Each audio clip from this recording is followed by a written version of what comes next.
Romeo 12 अध्याय 3 पद। क्योंकि मैं उस अनुग्रह के कारण जो मुझको मिला है तुम में से हर एक से कहता हूँ कि जैसा समझना चाहिए उससे बढ़कर कोई भी अपने आप को न समझे, पर जैसा परमेश्वर ने हर एक को परिमाण के अनुसार बांट दिया है वैसा ही सुबुद्धि के साथ अपने को समझे।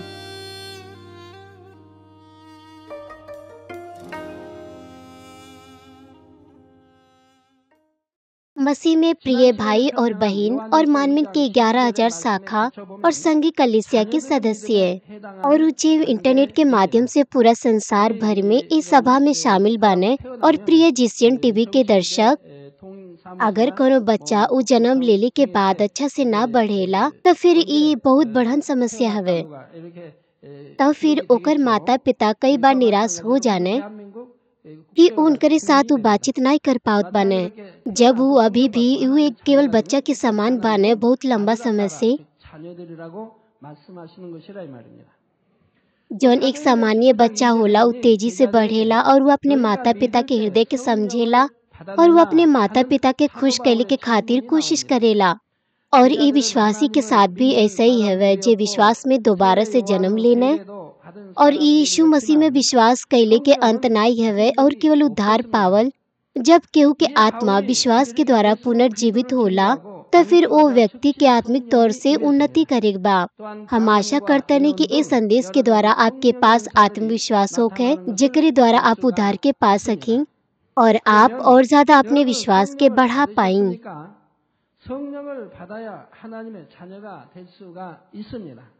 हम प्रभु यीशु मसीह के नाम से प्रार्थना करते हैं कि हमनी के विश्वास उसित बने पावे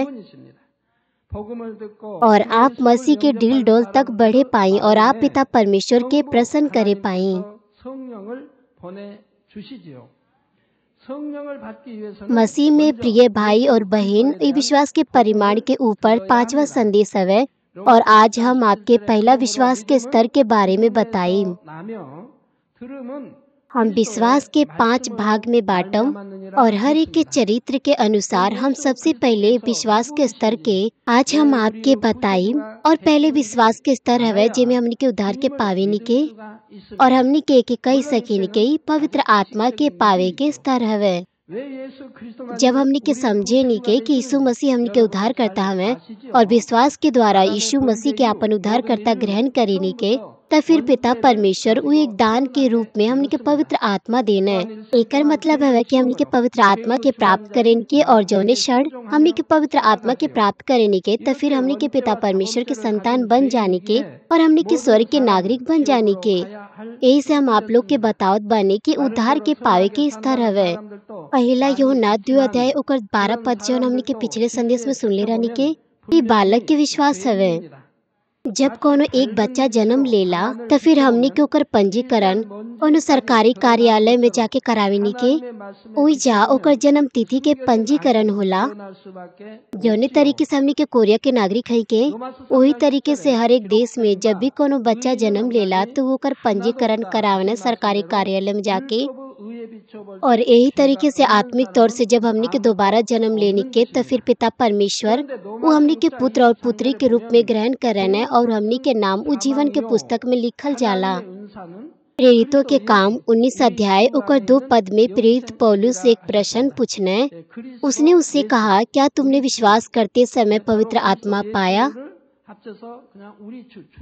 चेला वो पिता परमेश्वर पर विश्वास करत रहने और वो लोगन यूहन्ना बपतिस्मा दे वाला से बपतिस्मा भी लेने, लेकिन वो लोगन पवित्र आत्मा के ना प्राप्त कैले रहने। लेकिन जब प्रेरित पौलुस यीशु मसीह के गवाही देने और अपन हाथ वो लोगन पे रखने तब पवित्र आत्मा उनके ऊपर आयल और उनके बहुत से पवित्र आत्मा के दान दियल गये, जौने तरीके से अन्य भाषा में प्रार्थना करल, भविष्यवाणी करल। का आप पवित्र आत्मा के पौले बानी? आप परमेश्वर के संतान तब बन सकेनी जब आप पवित्र आत्मा के पावेनी। पवित्र आत्मा उत्तरी एक परमेश्वर में से एक है, पिता, पुत्र और पवित्र आत्मा। पिता परमेश्वर वो पवित्र आत्मा के हृदय में भेजन है जे सुसमाचार के सुने ने और यीशु मसीह के आपन उद्धारकर्ता ग्रहण करेने और पवित्र आत्मा के पावे के खातिर आपके सबसे पहले यीशु मसीह के सुसमाचार के सुने के बाद रोमियो 10 अध्याय ओकर 17 पद हमनी के बतावेला सो विश्वास सुनने से और सुनना मसीह के वचन से होता है। आमतौर पर हमनी के प्रभु पर विश्वास करेन के जब हमनी के समझे कि यीशु मसीह के है और वो हमनी के उद्धारकर्ता काहे हवे। निश्चित तौर से ई केवल हमनी के पास केवल ज्ञान के तौर पर विश्वास होला। आप अब अच्छा से जाने नहीं कि काहे केवल यीशु मसीह हमनी के उद्धारकर्ता हवे। का आप मानवी के सदस्य ना जाने नहीं? आदम के पाप कैले के बाद सब लोग वो मूल पाप के द्वारा पैदा होने और सभी लोग अपने जीवन में पाप करेने, वो अंधकार के बात के पालन करेने। वही से सभी के सब मनुष्य वो नरक में गिरे वाले रहने। आए कि सभी के सब मनुष्य के पास मूल पाप रहल और उनके द्वारा स्वयं के कैल गैल भी पाप रहल। सभी के सब मनुष्य पापी हवे। जौने तरह से थोड़ा से भी धूल के हमनी के देख सकेन के जब बहुत तेज होला, यहाँ तक कि बहुत ज्यादा गहराई से छिपल बुराई भी वो पिता परमेश्वर के वचन के ज्योति के द्वारा दिखाई दे सकेला। जौने तरीके से रोमियो 3 अध्याय ओकर 10 पद में कहल गईल बा, जैसा लिखा गया है कि कोई धर्मी नहीं, एक भी नहीं, और केहू भी परमेश्वर की धार्मिकता के अनुसार ऐसा नहीं बने कि जेकरे अंदर कोनो भी पाप न होखे। और रोमियो 6 अध्याय ओकर 23 पद हमनी के बतावेला, क्योंकि पाप की मजदूरी तो मृत्यु है, परंतु परमेश्वर का वरदान हमारे प्रभु यीशु मसीह में अनंत जीवन है। हमनी के कहे नहीं के कि यीशु मसीह हमनी के प्रभु हमें, लेकिन कई बार हमनी के कहे नहीं के हमनी के प्रभु, या फिर हमनी के सिर्फ प्रभु भी कहे नहीं के। प्रेरित पौलुस इस शब्द के उपयोग बहुत बार कैले बाने। वो कहना है कि मसीह यीशु हमनी के प्रभु हमें। जे पापी बाने उनके उनकर पाप के सजा मिले के चाहिए, लेकिन यीशु मसीह वो पाप के दाम के चुकौने और वो क्रूस के उठौने और वो क्रूस पर आपन बलिदान कईने। काहे कि यीशु मसीह के अंदर कोनो भी पाप नहीं रहल, ओही से वो मृत्यु का अधिकार के तोड़ दियने और वो तीसरे दिन मृतकों में से जी उठने।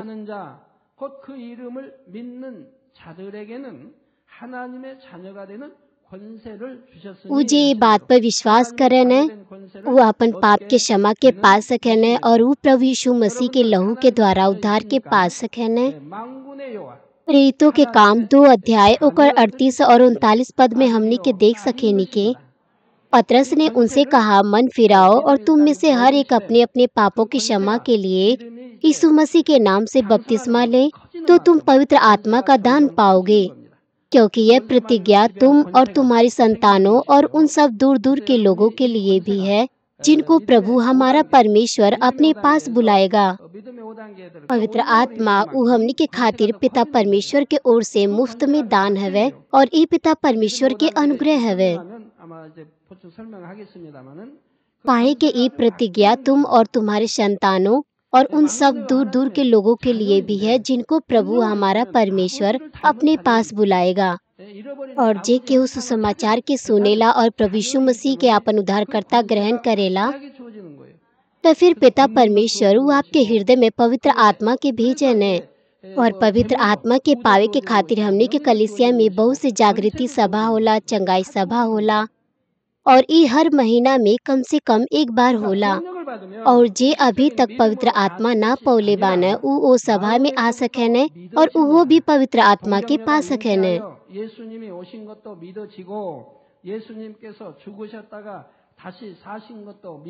ओजा प्रचारक बतावने कि काहे केवल प्रभु यीशु मसीह ही हमनी के उद्धार करता हमें, तब वो ये बात के समझे ने और ऊपर विश्वास करे ने, और जब वो उनके लिए प्रार्थना करे ने तो फिर वो पवित्र आत्मा के पावे ने।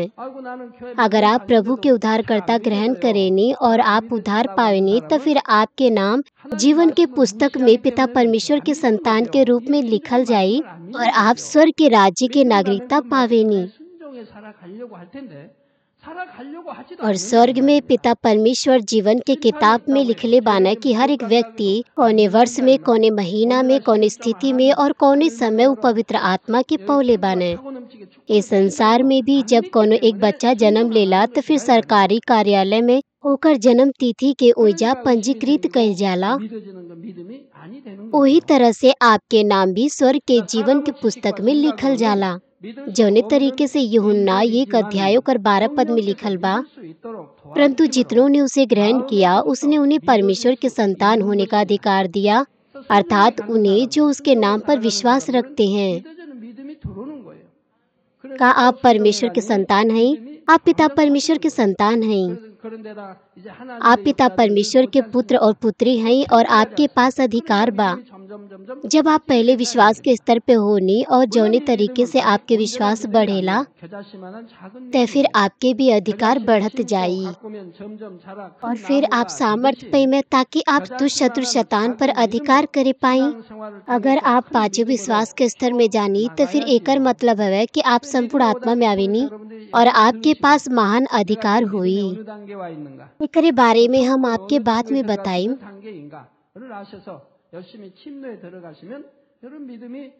आप सर्वशक्तिमान पिता परमेश्वर के संतान हैं और अगर आप संपूर्ण आत्मा में आनी तो फिर आप पिता परमेश्वर के सदृश बनेनी और आप पिता परमेश्वर के खोल स्वरूप के दोबारा से पावेनी। यही से आपके महान अधिकार दिहल जाला और आपके परमेश्वर के सामर्थ्य भी दिहल जाला और आप धन संपत्ति प्रसिद्धि अधिकार आप ये सब चीज प्राप्त करेनी।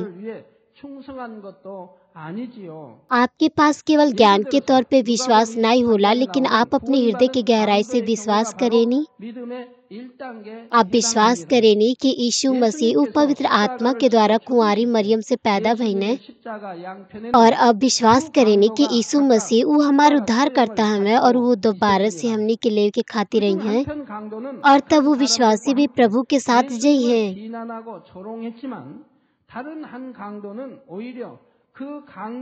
हम बहुत लंबा समय से चर्च में आवत बानी, लेकिन फिर भी लोग कहना कि हम विश्वास ना करेनी। वो पिता परमेश्वर के वचन पे विश्वास ना करें, वो बाइबल पे विश्वास ना करें। अगर वो विश्वास करी है तो फिर वो पिता परमेश्वर के वचन के अनुसार जिए के कोशिश करी है, लेकिन वो ऐसा नहीं करें। एकरे वजह वो न्याय करें, पाप करें और वो ये सब बात पे विश्वास ना करें। यहाँ तक कि वो सुनने कि पिता परमेश्वर उस स्वर्ग के द्वार के खोल के वो आपके आशीष दी हैं, तब वो ये बात पे विश्वास ना करें, वो संदेह करें और उनके पास विश्वास नहीं होला कि वो वास्तव में अपने हृदय की गहराई से विश्वास कर सके। हमने के ये बात पे मनुष्य के सोच विचार और ज्ञान के अनुसार विश्वास ना कर सकेन के, लेकिन पवित्र आत्मा के मदद के द्वारा हमने के अपने हृदय से विश्वास कर सकेन के। यही से आप में से ऊ जे आज्ञा के पालन करे ने ऊ विश्वास के प्राप्त कर पाई हैं, जे वास्तव में ये बात पे विश्वास करी हैं।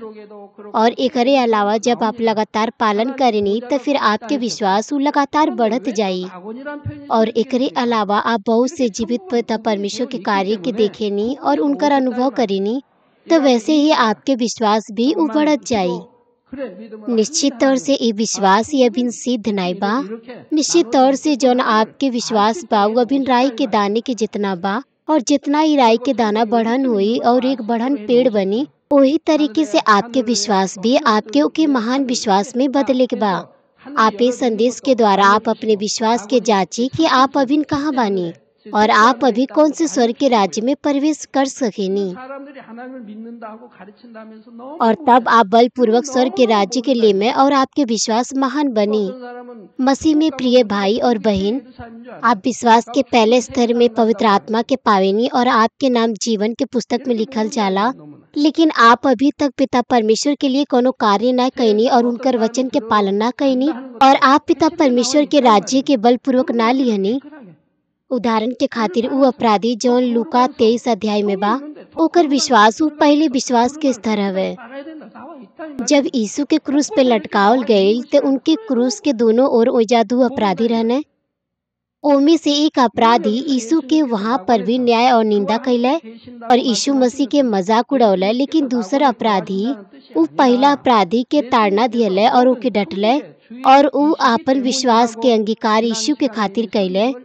लूका 23 अध्याय ओकर 42 पद कहेला, हे यीशु, जब तू अपने राज्य में आए तो मेरी सुधि लेना। वो अपन आत्मा के यीशु मसीह के हाथ में सौंप दियले। तब यीशु कहने, मैं तुझसे सच कहता हूँ कि तू आज ही मेरे साथ स्वर्ग लोक में होगा। यीशु अपराधी से कहने, आज ही तू मेरे साथ स्वर्ग लोक में होगा। 그러니 1단계 믿음에 머물러 있는 것이 아니라 2단계, 3단계 이렇게 ई अपराधी 점점 यीशु 강하게 मसीह 되고 के अपन 그러면 उद्धारकर्ता 나고자 ग्रहण 가는 것이 कैले 아니라 और 그 ऊ 이상 स्वर्ग राज्य 두려워 के वायदा 찾아에 के पौले अपने 들어가서도 जीवन के 있었던 अंतिम 것이라는 क्षण में 사실입니다. जबकि वो मुश्किल से एक 여러분도 तरीके से बचाल जाला 마찬가지입니다. तो फिर उनके 믿음으로 लिए जो स्वर्ग 성령받고 स्थान 구원을 हुई वो 얻었으면 केवल स्वर्ग 거기서 लोक हुई। 그치지 말고 बाइबल में 점점 यीशु 믿음이 स्वर्ग के राज्य के शब्द 자라나가야 के प्रयोग 하지요. कैले बाने और यहाँ तक 주님을 कि प्रकाशित 믿습니다. वाक्य किताब 고백하기는 में हमने के 하지만 यरूशलेम शब्द 세상 के 사람과 पावेनी के 별 차이 और 없는 बतावल गईल 모습 बा कि 가운데 ओइजा परमेश्वर के 머물러 सिंहासन 있어서는 बा 안 और स्वर्ग 됩니다. लोक के बारे में भी 여러분의 बाइबल में 삶 लिखल बा 자체가 काहे कि 그리스도인의 स्वर्ग के 삶으로 राज्य में अलग अलग 변화되어 रहले के 가야 स्थान 합니다. बा। 즉 वही से 궁극을 जब आप 버리고 ये सब 새로운 चीज के 피조물로 सुने नहीं, अगर आप ये 바뀌라고 सब चीज के लिए 말씀하고 थोड़े 있지 से विश्वास के 않습니까? साथ प्रार्थना 하나님 करी 믿기 전 तो 요 आप स्वर्ग के 영접하기 राज्य के 전에 समझे 그때 पैमा 그 कि स्वर्ग 세상의 के 모든 राज्य भी 것을 वो 버려야 अलग 돼요. अलग भाग 근데 में 새로운 विभाजित 피조물이 बा। 되려면 पिता 새로운 새 परमेश्वर ए 사람이 तरीके से लिखले 사람으로 बाने 되라는 ताकि हमनी 겁니다. के महसूस 그리스도인이 करी के 되라는 거. कि हमनी के 그리스도의 कहाँ 모습을 जा 드러나는 सकेनी 거예요. के। बाइबल हमनी के बतावेला स्वर्ग और 그래서 स्वर्ग के 그리스도인의 स्वर्ग 삶으로 ईजा 변화되어 가야 बतावल 합니다. गईल बा कि 곧 ओइजा बहुत 말씀을 से 들어야 स्वर्ग बा 하고 और 배워야 बतावल 합니다. गईल बा कि 그런 स्वर्ग लोक उ 말씀대로 तीसरे स्वर्ग में बा। 순종하여 लेकिन 행함으로 कुछ 마음을 विश्वासी वो इस चीज के 거룩하게 अच्छा से 해야 ना समझन है 하지요. और वो दूसरे लोग के भी ऐसे ही 전도하고 सिखावन है 봉사하고 और वो 기도하는 दूसरे के 등 सिखावन है कि स्वर्ग 하나님의 के राज्य 나라를 में केवल 이루기 नया 위해 यरूशलेम बा 열심히 और हर केहू 충성해야 ओइजा 합니다. जाई जब 더 उनकर 좋은 मृत्यु हो 천국을 जाई। 사모함으로 열심히 침노에 प्रकाशित वाक्य 들어가야 किताबू 하는 हमनी के 것입니다. बतावेला कि कौनी तरीके के लोग नया 사랑하는 यरूशलेम में 성도 जई हैं। 여러분, प्रकाशित 1단계 वाक्य की किताब 믿음으로 हमनी के 구원받은 बतावेला कि 사람은 पवित्र 천국에 नगर में 소속된 प्रवेश कैले के खातिर 낙원에 हमने के अपने 거한다 वस्त्र के 했습니다. धोए के बा। 그러면 낙원은 어떤 곳일까요? लेकिन बहुत से 낙원은 लोग वो ये 천국에서는 बात के ना 가장 समझन है। 낮은 처소이지만 हम 언약의 पहले से 낮은 ही 것을 आपके 말한 게 बतौले 아니고요. बानी कि 낮은 काहे यीशु कहना है कि तू 처소이지 이 आज ही मेरे 땅과 साथ स्वर्ग 비교할 लोक 수 में 없을 होगा। 만큼 एकर मतलब ई ना है कि यीशु 아름답고 मसीह उस स्वर्ग लोक 평화로운 में जई 곳입니다. हैं, लेकिन ऊ 이 उनके ऐसे 땅에서도 कहना है काहे 유명한 कि यीशु ऊ 관광 पूरा 명소나 स्वर्ग के मालिक 아름다운 हवें। 휴양지가 많이 있는데 लेकिन अगर ई 여러분 अपराधी 중에도 अगर 꼭 वे एक 가보신 अच्छा 분들도 विश्वासी 있고 जीवन जियले रहत 텔레비전이나 तो फिर जौन 사진으로라도 ओकर परिणाम 그런 हो तो वो 곳을 बिल्कुल अलग 보셨을 होत। 것입니다. 그러면 지금부터 वो 여러분이 पवित्र आत्मा 기억과 की इच्छा के अनुसार 상상력을 करते हुए अच्छा जीवन 동원해서 जी सकत रहल 가장 और अगर 아름답고 पवित्र आत्मा ओकर हृदय 쾌적하며 के प्रभावित 행복한 करत तो फिर वो 장소를 अपन पाप के 한번 भी दूर कर सकत 그려보시기 रहल और अपने 바랍니다. हृदय के खतना कर सकत रहल 하나님 और पिता 눈부시게 परमेश्वर के राज्य के 맑고 लिए विश्वास 푸른데 योग्यता के साथ कार्य कर 하얀 सकत रहल, 구름들이 सुसमाचार के 그림처럼 प्रचार 떠 कर सकत रहल 있습니다. और दूसरे की सेवा कर सकत 고운 रहल। 모래가 और वो केवल 눈부시게 पहले ही 반짝이기만 विश्वास के स्तर 해변에 पे नहीं बनल रहत, 고운 वो 모래가 दूसरे और 흰 तीसरे 모래, विश्वास 은 के स्तर 모래를 में भी जा 말합니다. सकत रहल। 해변에 लेकिन अभी 바다는 ओके ओके 너무나 केवल 맑아서 स्वर्ग लोक ही मिली 물속이 다 और ये आपके 비쳐 साथ भी ऐसे 보이는데 ही बा अगर आप 여러 가지 पवित्र आत्मा के पौले 색깔의 बानी 물고기들이 और आप 이 अपने विश्वास 산호초 के द्वारा 사이로 उद्धार के पौले बानी 넘쳐나갑니다. तो आपके ऊर्जा ना 바다의 ठहरे 색깔은 बा, 뭐 모래는 आपके 큰 모래, लगातार 은모래는 अपने 아니죠. विश्वास के बढ़ावे के बा, 이제 모래를 큰 모래, 은모래라고 여기는 आपके 세상을 좀 लगातार अपने 상상해야 विश्वास के 되니까 बढ़ावे के बा, 그런 आपके ऊर्जा नहीं बनल 고운 रहे के 모래를 बा, 상상하시면 जौन केवल 되겠습니다. एक है कि प्रभु हम विश्वास करतनी। 고운 모래도 참 모래 나름이에요. कुछ लोग ई तक कहना है कि हम विश्वास 전기 करतनी 모래가 लेकिन 최고 उनकर 있더라고요. जीवन उ ना बदलेला। 거기가 आपके अपन मसीह जीवन के 무슨 अच्छा बनावे के 사막입니까? चाहिए। 이집트 पिता परमेश्वर उ हमनी से कहना है कि हमनी के अपन 사막에서 पुराना सृष्टि के छोड़ के हमनी के नई सृष्टि में 이집트에서 बदल जाए के और हमनी के अपन पुराना 이스라엘 जीवन जियले के 건너가는 तरीका 과정에 छोड़ दे, जौने तरीके से हमनी के पहले जियत रहनी के अब हमनी के नए सृष्टि है के ओई से अब हमनी के नए व्यक्ति बने के चाहिए और हमनी के अपन जीवन के बदले के चाहिए। हमनी के जीवन उ एक सच्चा मसीह जीवन होके चाहिए। आप में परमेश्वर के वचन के सुन ले बानी, सीख ले बानी, आप ओकर पालन करी जौन कुछ आप सीख ले बानी ताकि आपके हृदय पवित्र बने। आपके सुसमाचार के प्रचार करे के चाहिए, चर्च के सेवा करे के चाहिए, प्रार्थना करे के चाहिए, आपके विश्वास योग्यता के साथ कार्य करे के चाहिए ताकि आप पिता परमेश्वर के धर्म और राज्य के पूरा करें ताकि आप बलपूर्वक स्वर्ग के राज्य में जा पाएं। मसीह में प्रिय भाई और बहन, हम आपके पहले से ही बतौले बानी कि जे बचावल गईल बाने और जे विश्वास के पहले स्तर पे बाने उ स्वर्ग लोक में जई हैं।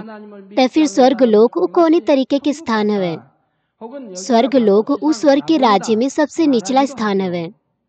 एजा कोनो ऊंचाई के बारे में नहीं बतावल जा रहल बा, लेकिन ई स्वर्ग लोक ई बहुत ज्यादा शांतिमय, सुंदर और आनंददायक बा और एकर तुलना ए पृथ्वी के कोनो भी चीज के साथ ना कइल जा सकेला। यहाँ तक कि ए पृथ्वी पर बहुत ज्यादा सुंदर स्थान होला, बहुत ज्यादा सुंदर दृश्य होला और आप में से बहुत से लोग वो स्थान पर गइल बानी। आप इंटरनेट पे या फिर टीवी पे वो दृश्य के देखले बानी अब आप केवल कल्पना करे की कोशिश करें कि सबसे ज्यादा सुंदर, आनंददायक और शांति से भरल स्थान, और आप सोचिए कि आसमान चमकता और ई पूरा नीला रंग के बा, और ई नीला रंग के बा और एमन सफेद बादल बा, और ओइजा सुंदर नीला रंग के समुद्र होखे, और जेकरे आसपास सुंदर सोना और चांदी के रेत होखे, और आप एके बिल्कुल एक कांच की तरह देख सकेनी, और समुद्र के अंदर बहुत ज्यादा सुंदर रंग के मछली ओमन तैरत बाड़ी कुल, और ऊ मछली आपके साथ बातचीत कर सकेली, और ओजा बहुत सुंदर पेड़ और पौधा बा और बहुत ज्यादा सुंदर फूल बा, और आप उस सुंदर फूल के सुगंध हर एक दिशा में भी ले सकेनी, और ओइजा बढ़न बढ़न घास के मैदान बहुत दूर तक फैलल बा, और बहुत ज्यादा सुंदर वातावरण बा जहाँ पर ना ज्यादा गर्मी बा और ना ज्यादा सर्दी। अगर ये पृथ्वी पर ऐसा स्थान बा तो लोग कहना कि ये पृथ्वी पर स्वर्ग बा। यहाँ तक कि जौन पृथ्वी पर सबसे सुंदर स्थान बा, या फिर जो भी चीज के आप कल्पना करेनी, आप एकर तुलना स्वर्ग के राज्य के साथ ना कर सकेनी। यहाँ तक कि एक पौधा और एक फूल भी वही पृथ्वी के फूल से बहुत ज्यादा अलग बा, और यहाँ तक कि एक पक्षी के पंख के रंग और ओकर चमक वो बहुत ज्यादा अलग बा। ओइजा कुछ भी नष्ट ना हुई और पक्षी के पंख भी कबो ना गिरी। अगर केहू स्वर्ग लोक जाला तो फिर ऊ ओके बिल्कुल सपना के तरह लगी, और ऊ पिता परमेश्वर के प्रेम के द्वारा प्रभावित हुई, और ऊ कही कि हमरे जैसन व्यक्ति ऊ कैसे इस अनुग्रह के पा सकेला। जीवन के जल के नदी के पानी ऊ पिता परमेश्वर के सिंहासन से बहेला, जो उनके यरूशलेम से होते हुए तीसरे स्वर्ग के राज्य में, दूसरे स्वर्ग के राज्य में, पहला स्वर्ग के राज्य में और स्वर्ग लोक में बहेला। और जीवन के जल के नदी के दोनों ओर ओइजा बहुत ज्यादा सुंदर पेड़ बा, जेमे हर महीना में 12 अलग अलग प्रकार के फल लगेला। ओइजा 12 अलग अलग प्रकार के फल लगेला। इस पृथ्वी पर एक पेड़ ऊ एक ही प्रकार के फल के उत्पन्न कर सकेला। जौन सेब के पेड़ बा ऊ खाली सेब के उत्पन्न करी, नाशपाती के जौन पेड़ बा ऊ खाली नाशपाती के उत्पन्न करी, लेकिन स्वर्ग में ऊ एक ही पेड़ ऊ अलग अलग प्रकार के फल के उत्पन्न कर सकेला, और ऊ फल ऊ बहुत ज्यादा स्वादिष्ट होई, और जब आप ओके अपने मुंह में लेमे तो ऊ आपके मुंह में पिघल जाई। यही से आपके ओइजा बाथरूम जाए की भी जरूरत ना पड़ी, काहे कि ऊ फल ऊ आपके मुंह में अपने आप ही पिघल जाई। यही से आपके ओइजा बाथरूम जाए की भी जरूरत ना हुई, तो ये कितना ज्यादा अच्छा हुई। ऊ जे स्वर्ग लोग के अपने आत्मिक आँख के साथ देखले बाने, ऊ लोगन ओइजा बहुत से सुंदर बगीचा देखले हुई हैं, जहाँ पर सुंदर घास के मैदान बा, जहाँ पर बहुत ज्यादा सुंदर फूल बा, जे प्रभु के ग्रहण कैले बाने, और वो पिता परमेश्वर के लिए विश्वास योग्य नहीं रहने। जब उनकर मृत्यु होला तो मृत्यु से पहले उनकर आत्मिक आँख खुल जाला, और वो अपन परिवार के सदस्य से कहने कि ओइजा बहुत बड़न घास के मैदान रहल, जौन की बहुत ज्यादा दूर तक फैलल रहल, और ओइजा बहुत ज्यादा सुंदर फूल रहल, और वो अपन परिवार के सदस्य के एकरे बारे में बताना जौन कुछ उ लोगन देखले बाने। अगर वो बात के बारे में जानता है तो उ लोगन कहता है कि उ लोगन स्वर्ग के लोग के देखले बाने, काहे कि उ नहीं जानने सही से, वैसे उ लोगन कहने कि उ लोगन स्वर्ग के देखने। ओइसे वो अपन मृत्यु के क्षण में वो अपन बच्चा से विनती करने कि वो एक अच्छा मसीह जीवन जिए। ओइजा बहुत से पक्षी चहचहात रहली, और उनका चहचहाल इतना ज्यादा सुंदर रहल, और ओइजा फूल खिलत रहल, और वो फूल से बहुत ज्यादा सुंदर सुगंध आवत रहल, और आप वो पेड़ से वो फल के खा सकेनी जितना आप चाहतनी। और ओइजा कोनो बीमारी, आपदा, आंसू, दुख, दर्द या कोनो भी विपत्ति नहीं बा, और ना ओइजा कोनो पाप और बुराई बा, और लोग के बीच में आपस में कोनो भी परेशानी या समस्या ना होला। ओइजा कोनो भी ईर्षा, जलन, दुर्भावना, ओइजा ऐसन कुछ भी नहीं बा। ओइजा कोनो भी बुरा गंध ना हुई, और वो लोग के बाथरूम जाए की जरूरत भी ना हुई। तो फिर कितना अच्छा हुई अगर ओइजा कोनो भी मक्खी या मच्छर ना हुई। तो फिर आपकी कैसन महसूस हुई? ओइजा ऐसा कुछ भी ना हुई। तब का आप इस स्वर्ग लोक में हमेशा के लिए रहल चाहतनी? निश्चित तौर से स्वर्ग लोग वो अच्छा स्थान हवे, और उ लोगन बहुत ज्यादा धन्यवादित हुई है जे ओइजा जई हैं। काहे कि उ लोगन उद्धार पौले बाने और उ लोगन अनंत के पीड़ा में नहीं पड़ने। लेकिन हमनी के केवल स्वर्ग लोक के साथ संतुष्ट ना होखे के चाही। हमनी के स्वर्ग के बेहतर स्थान के बलपूर्वक लेवे के चाही। कोनो मायने न रखेला कि स्वर्ग लोक उ कितना ज्यादा अच्छा बा। पहले स्वर्ग के राज्य की खुशी उ एकर तुलना में बहुत ज्यादा अलग बा। और स्वर्ग के और ज्यादा ऊंचे स्तर में उ खुशी और आनंद के स्तर वो बिल्कुल अलग हुई। हम आपसे कहनी कि आप स्वर्ग लोक की कल्पना करी। जब आप स्वर्ग के बारे में एक शब्द सुनेनी तो फिर आप का सोचेनी? आप सोचेनी कि ओइजा शुद्ध सोने से बनल महल हुई। और या आप अपने आप के बारे में सोच सकेनी कि आप महिमा में मुकुट के पहिनत और बहुत ज्यादा सुंदर वस्त्र के पहिनत जौने तरीके से राजा और रानी पहिरत रहने। और आप स्वर्गदूत के कल्पना कर सकेनी जौन आपकी सेवा करी हैं। या फिर आप क्लाउरोडो मोबाइल पर सवारी कैले के बारे में भी सोच सकेनी।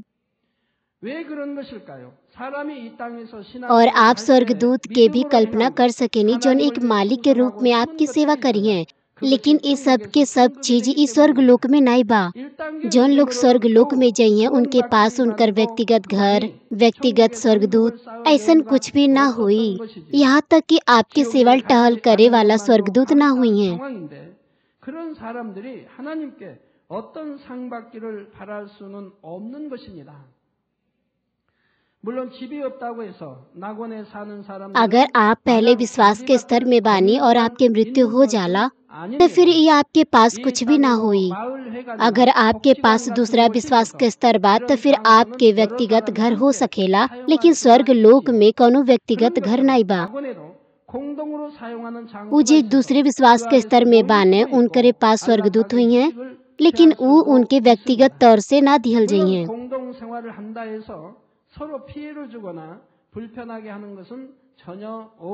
ऐसन काहे बा? ऐसन यही से बा काहे के स्वर्गीय प्रतिफल केवल उन्हीं के दिहल जाला जब हमनी के विश्वास के द्वारा कार्य करेनी के और हमनी के पिता परमेश्वर के धर्म और राज्य के लिए कार्य करेनी के। पहला विश्वास के स्तर उ स्तर हवे जेमे लोग मुश्किल से बचावल जाने। यही से उनकरे पास कोनो भी स्वर्गीय प्रतिफल ना होला। यही से वो केवल धन्यवादित होखेने कि वो नरक में ना गिरने और वो लोग कोनो भी प्रतिफल के पावे के आशा वो पिता परमेश्वर से ना कर सकेने। निश्चित तौर से यहाँ तक कि उनके पास कोनो व्यक्तिगत घर नहीं बा तब वो केवल हमेशा घास के मैदान पर ही ना रही हैं। यहाँ तक कि ए पृथ्वी पर हमनी के पास बहुत सारा समुदाय भवन होला और आश्चर्य स्थल होला और बहुत से लोग एक साथ मिलकर ओ के इस्तेमाल करेने। यही तरीके से ओइजा ऐसन स्थान हुई जहाँ पर लोग एक साथ मिलकर ओकर इस्तेमाल कर सकेने और उ ओइजा जाके आराम भी कर सकेने। और एकरे अलावा उ ओइजा एक दूसरे के कोनो परेशानी ना दी है। यहाँ तक कि वो सब चीज के इस्तेमाल एक साथ करी हैं। काहे कि स्वर्ग में कोनो भी बुराई नहीं बा। ओही से एक दूसरे की सेवा करिए उ खुश हुई हैं। यही से कोनो मायने ना रखेला कि स्वर्ग लोग कितना अच्छा होखे। तब वो हम आशा करतनी कि आप में से केहू ई ना कहे कि हम तो खाली स्वर्ग लोक जाए पर संतुष्ट बानी। आपके इस संसार के इच्छा के दूर करेगा और आपके पास आत्मिक इच्छा होके चाहिए ताकि आप पिता परमेश्वर से उस स्वर्ग प्रतिफल के प्राप्त करे पाई। हमनी के प्रभु के पास ही इच्छा रहल और यहाँ तक कि मूसा के पास ही इच्छा रहल और ये इच्छा के साथ वो पिता परमेश्वर के लिए विश्वास योग्य रहने। अगर आपके पास सचमुच में विश्वास बात तो फिर आप बेहतर स्वर्ग के राज्य के लालसा रखमें। आत्मिक लालसा होखल ई न केवल शब्द के साथ कहे के बा बल्कि आपके पास बेहतर स्वर्ग के राज्य में जाए की योग्यता भी होके के चाहिए। वो योग्यता हवे पिता परमेश्वर के वचन के मानल, अपन हृदय से बुराई के दूर करल और अपने हृदय के बदलल ताकि आप पवित्र बन सकी। इस स्वर्गीय राज्य के बलपूर्वक लेवे के बा और ये विश्वास के ई दूसरे विश्वास के शुरुआत हवे। अगला संदेश में हमने के दूसरे विश्वास के स्तर में सीखल जाई। हम आपके संदेश के निष्कर्ष देतनी। कुछ लोग कहने कि अभी तो हम संसारिक जीवन के आनंद लेहल चाहतनी और बाद में जब हम बूढ़ा हो जाएम तो फिर हम चर्च जाएम।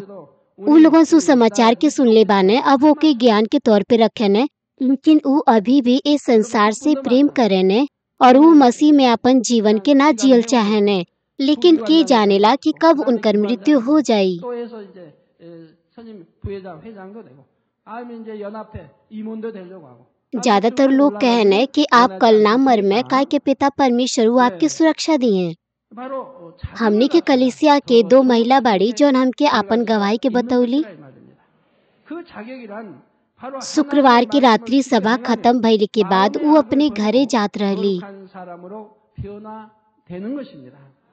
그래서 이렇게 천국을 침노에 들어가려면 3.5 टन के ट्रक वो ट्रक आके उनकर कार के टक्कर मार दहले और उनकर कार पूरा तरीके से घायल हो चुकल रहल और दोनों ओर से वो कार बिल्कुल कुचल गईल रहल और वो दोनों की दोनों महिला वो कार में रहली। आप का सोचेनी कि उनके साथ का भइल हुई।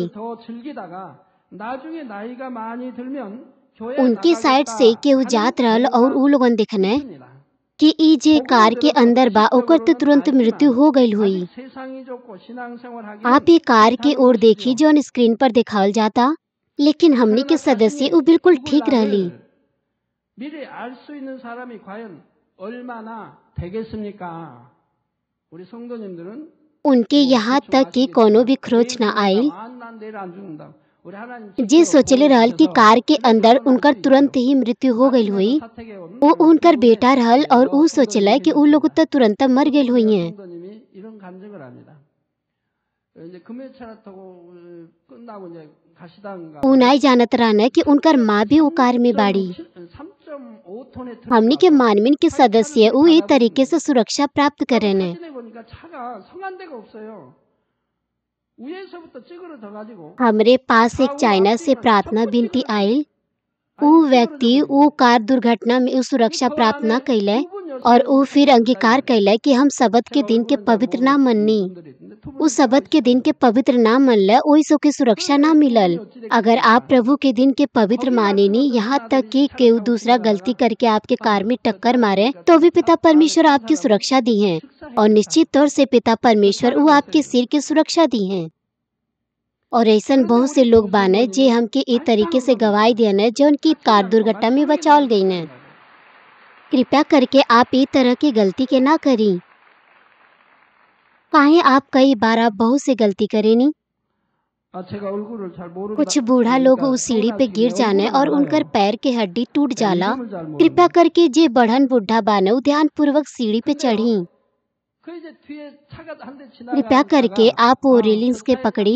कृपया करके आप ये न कहें कि आपके टांग मजबूत बा, सुरक्षा वो सबसे पहले बा, तब आप कोनो भी गलती ना कर में। 여기 말고 지금 보이는 말 कृपया करके जब आप सीढ़ी चढ़ेनी आप कोनो भी गलती न करी और आप गिरी ना, यही से आप रेलिंग के पकड़ी। 식사했겠다는 거. 자기 어머니가 그 안에 계신 걸 모르고 말이에요. आप रेलिंग के पकड़ के चढ़ी और एकरे अलावा उ ना जानने कि कब उनकर मृत्यु हो जाई। का कोनो गारंटी बा कि उनके पास मृत्यु से पहले विश्वास होई और उद्धार के प्राप्त करी है। पवित्र आत्मा उ पिता परमेश्वर के दान हवे जौन पिता परमेश्वर के अनुग्रह के द्वारा दिहल गईल बा। हमनी के एके अपन इच्छा के अनुसार ना प्राप्त कर सकेनी के। यही तरीके से जीवन, मृत्यु, भाग्य, दुर्भाग्य हमनी के ओके अपने आप से ना प्राप्त कर सकेनी के। 항상 지켜주시되 또 머리는 반드시 यही तरह से उद्धार हमनी के अपने आप से ना प्राप्त कर सकेनी के। कुछ मामला में मृत्यु के बिस्तर पे लोग वो अपने आत्मा के उद्धार के लिए वो आत्मिक युद्ध के लड़े ने। मृत्यु से पहले उनकर आत्मिक आँख खुलेला तो वो देखे न कि 2 स्वर्गदूत और 2 नरकदूत वो एक के साथ आवे ने और वो आत्मा के ले जाए के खातिर एक दूसरे के साथ लड़े ने। 계단이나 집에 뭐 계단 स्वर्गदूत वो चाहे न कि वो आत्मा स्वर्ग में जा और यही तरीके से नरकदूत वो चाहेला कि वो आत्मा नरक में जा। 연로하신 분들 एक तरह के मामला होला जब कि वो पवित्र आत्मा के पावेला लेकिन वो अपन अच्छा मसीह जीवन ना जियले। ओकरे पास छोटन विश्वास बा काहे कि वो पिता परमेश्वर के विरोध में पाप करत पाप की दीवार के खड़ा कैले बाने। वो इस संसार से बहुत ज्यादा प्रेम करेने और वो संसार चीज के दूर ना कैले। ओइसे ओकरे पास विश्वास ना होला ताकि वो उद्धार के प्राप्त करे। अगर आप परमेश्वर के वचन के अनुसार जिए नी तो फिर आपके पास उद्धार मिली लेकिन ऐसा मामला में वो मृत्यु से पहले डिराइल रहे न काहे कि उनके पास उद्धार पहले के भी विश्वास ना होला। 이제 믿겠습니다 한 काहे 거예요. उ डेराइल होने काहे कि उनकर आत्मिक आँख खुल जाला उनकर मृत्यु से पहले और फिर उ लोगन देखे ने 성령은 하나님께서 उ 은혜로 ओ 주시는 आत्मिक संसार 선물입니다. के देखे ने 자신이 마음대로 받을 수 उ 있는 दो 것이 स्वर्गदूत के 아니지요. सफेद कपड़ा में 자신이 और दो 마음대로 नरक 받을 수 दूत 있는 के 것이 काला 아니라 कपड़ा में 이 देखे ने 사복도 उ ओइजा 마찬가지입니다. ओ आत्मा के ले जाए के 아무리 खातिर होने 믿습니다 해도 लेकिन 구원받을 ओ समय 믿음이 उनके 솟지 पास विश्वास 않는다면 ना होला कि उ 성령을 तुरंत ही 받지 उद्धार के प्राप्त 못한다면 करें 결국 ओइ से उ डर 천국에는 के मारे 들어갈 कांपे 수가 लगे ने 없는 उ बहुत 것입니다. ज्यादा पीड़ा में होने 또 어떤 उ 경우는 बहुत ज्यादा 인정할 때 टेराइल 그 होने 영혼의 구원을 हमने के उनके 놓고 देख सकेनी कि उ 영계의 बहुत सी 신앙 समस्या के 싸움을 सामना 하는 करे ने 것입니다. आप एकर 영안의 तुलना ऐसे कर 여러분들이 सकेनी 보면 कि जब आप कोनो आग के 그 जलानी तो 두 फिर ओके जलाए 지옥사자가 के 와서 खातिर लगातार 인정하려는 ओमे लकड़ी 영혼을 डालेनी 서로 데려가기 위해 힘을 겨루고 있지요. लेकिन अगर आप 천사들은 वो आग 어떤 कैसे ही 영혼이 छोड़ दें या फिर ऊपर 구원받으려고 पानी डाल दें तो वो आग 지옥사자들은 बुझ 어찌하든 जाई 데려가려고 और 하잖아요. ऐसे ही 까마귀 मामला 집으로 में जौन 데려가려고 उनकरे 한다 이거예요. आसपास के लोग होने उनकरे अंदर वो 이런 विश्वास के 경우는 बोए के 일단 चाहिए